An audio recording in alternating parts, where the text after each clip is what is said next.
ওয়ালাইকুম everyone guys, আসলে আমি যে ফার্মটা করতেছি ওই ফার্মের জন্য আসলে জাল প্রয়োজন, সাইডে জাল দিতে হইব। সো জাল দেওয়ার জন্য এখন যাব বাজারে। আর কত টাকা ফুট বা স্কোয়ার ফুট কত টাকা লাগে সব কিছু এই ভিডিওতে দেখাবো। সো সাথেই থাকেন এবং পুরো ভিডিওটা এনজয় করেন।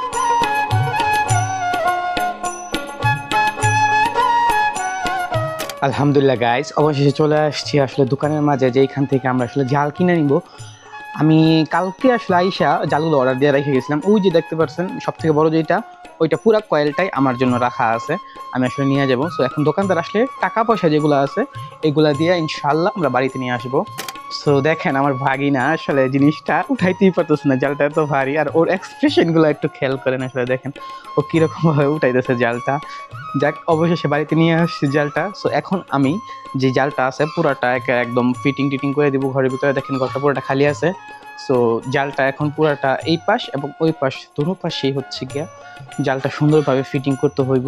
সো আমরা এখন ফিটিং করি, আর ফিটিং করার পরে ফাইনাল লুক যেটা আছে ওইটা আপনাদেরকে দেখাবো। আর এই জালটা আমি স্কোয়ার ফিট নিয়েছি হচ্ছে গিয়া 9 টাকা করে, 9 টাকা 5 পয়সা নিছে আর কি স্কোয়ার ফিট, যেটা পুরাটা আর কি।